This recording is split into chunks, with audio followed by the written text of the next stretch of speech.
Hello everyone, this is Angelina. Happy Sunday. Nice to see you guys all here.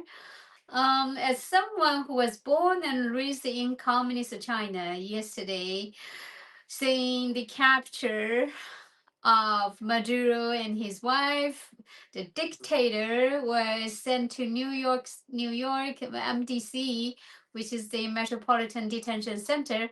Well, that is where he belongs. Anyway, that was one of the happiest day of my life. Okay, and we see that shock wave of happiness around the globe, right? Not just Venezuela, it's basically all around the world. Why don't we have yeah, I think we have a short clip we can show that. Let's feel that excitement.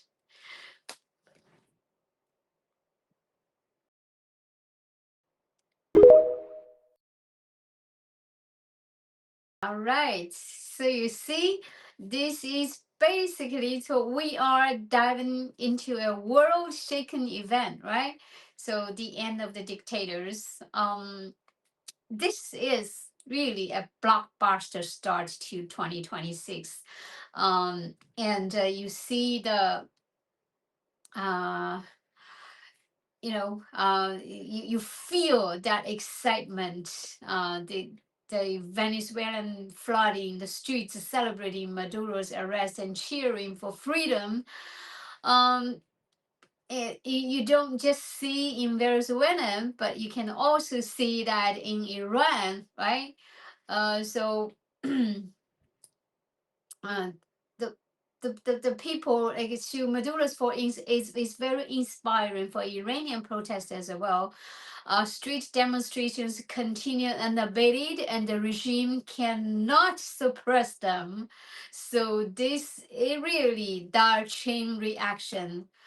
But guess what? The CCP media, you only see the blatant fabrication.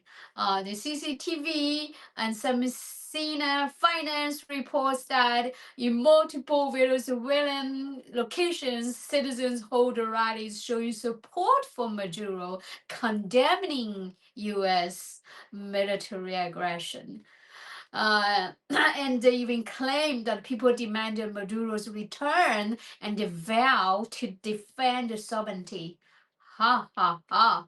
This is like a parallel universe, right? Um, with international celebration videos everywhere, and the CCP inventing the support rallies. Um, well, but this is classic for the CCP.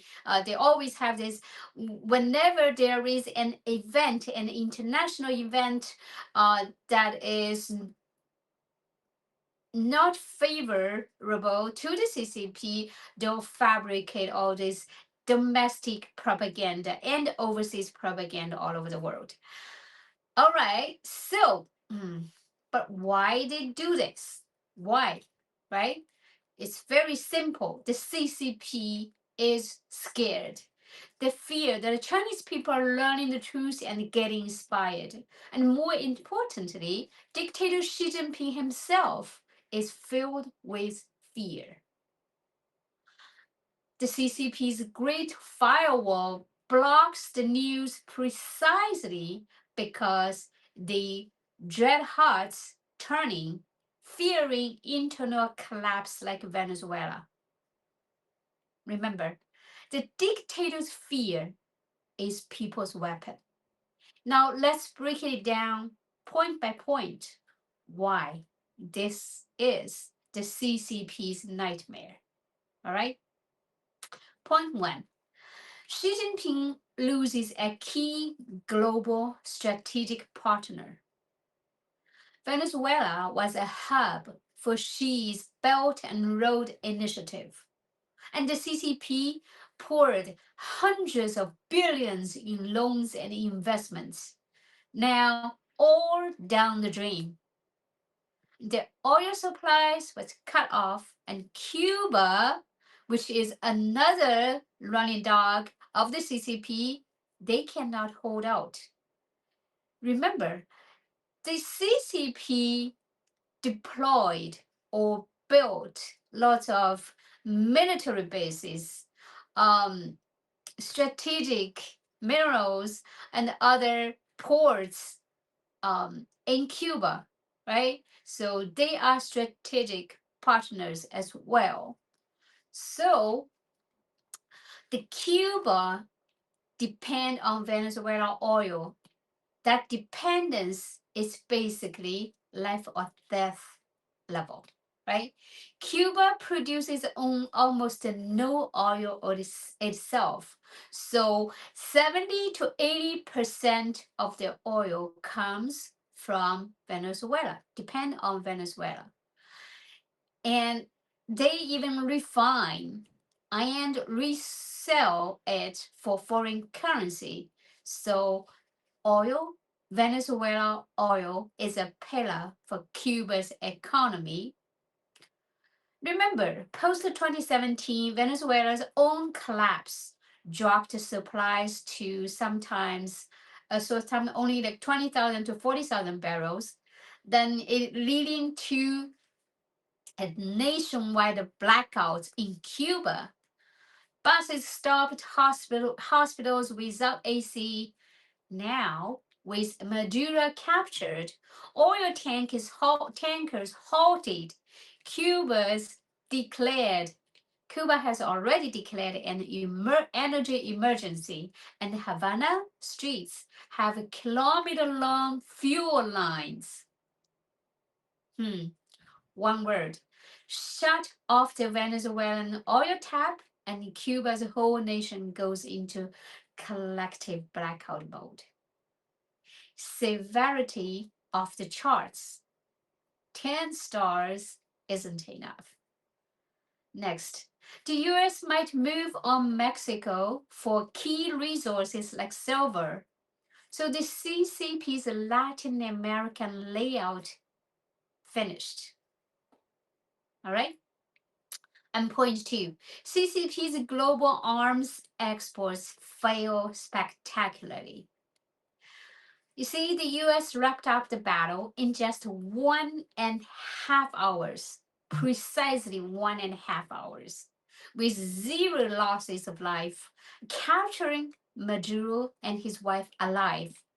And Maduro had deployed the CCP and Russian weapon systems. He met the CCP envoy just hours before the capture. Excuse me.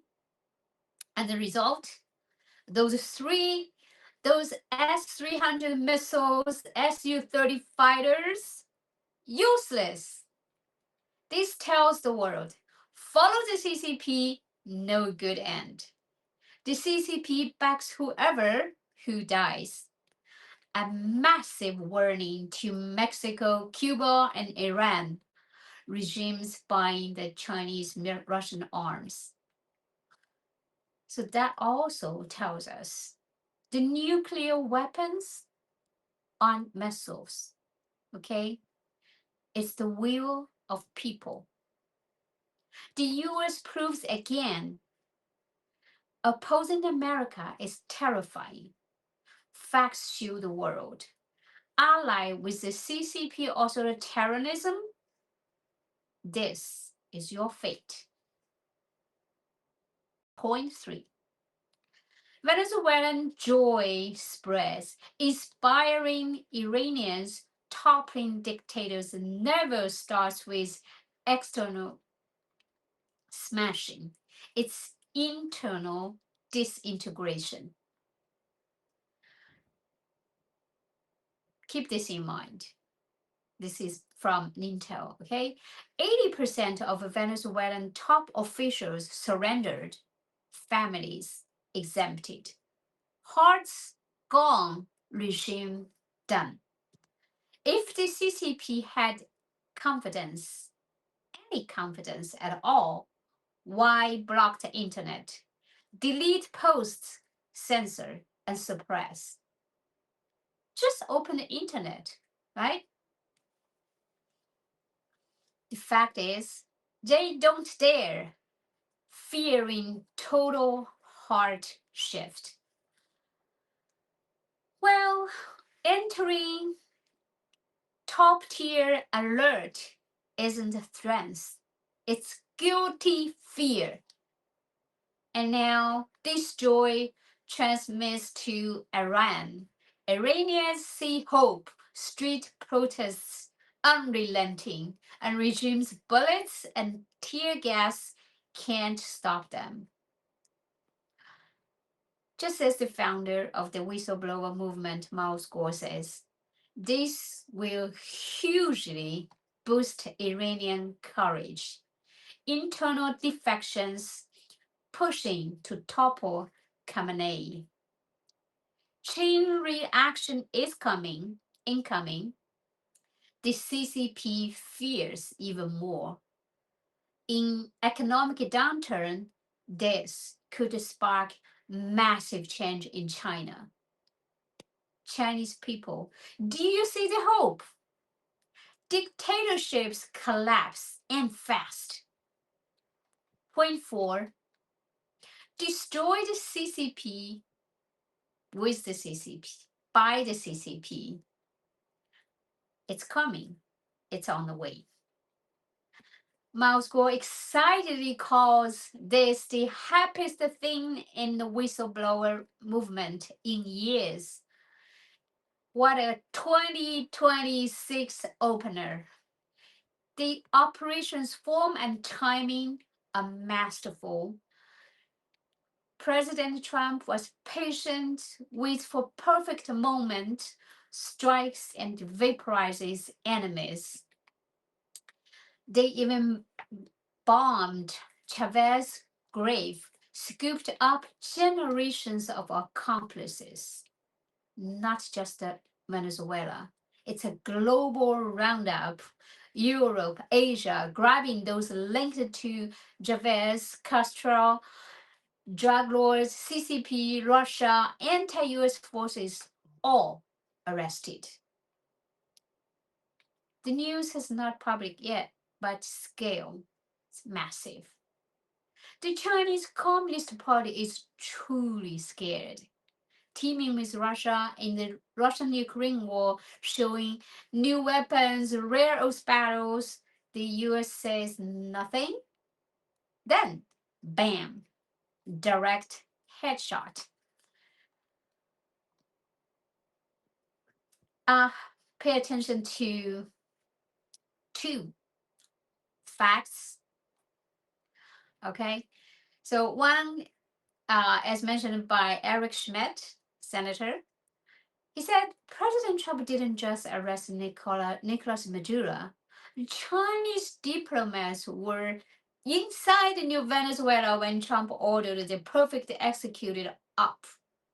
If you don't think China noticed that we did this under cover of darkness without them knowing, that's a very important point for deterrence.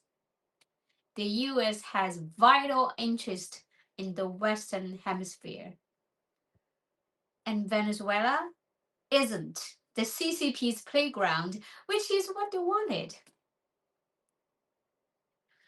Another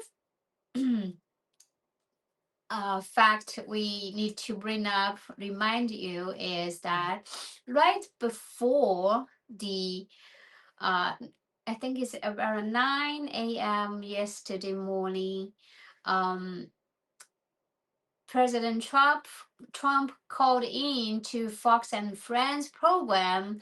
It's a weekend program, and saying that, well, very casually, naturally, and said, okay, the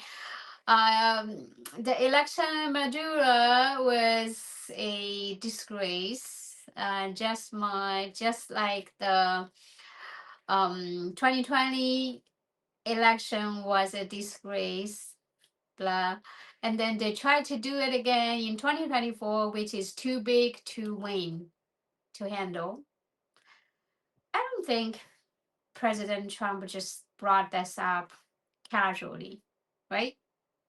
And everybody knows who is really the mastermind behind these uh, rigged elections. All right. So we all know the capture of Maduro is a near perfect victory, right? Venezuela minimum casualties, US zero losses, uprooting South America's evil regime, and Maduro fed surrounding attack dogs like Cuba, US military's $1 trillion power on display, and President Trump will go down in history like never before. Okay, so and the US prepared for decades to pull this thorn from Chavez to Maduro, now netting them all, right? So Maduro's fall is a strong reference. Iranians, Chinese get inspired, see hope. Dictators fall fast. What do you think? Is this operation just about oil or silver or gold, as some people claim online? Share your thoughts in the chat. Is this the beginning of the end for global dictators? Let's discuss. Freedom will win, authoritarianism will fall. Thanks for joining. See you next time. Have a good day.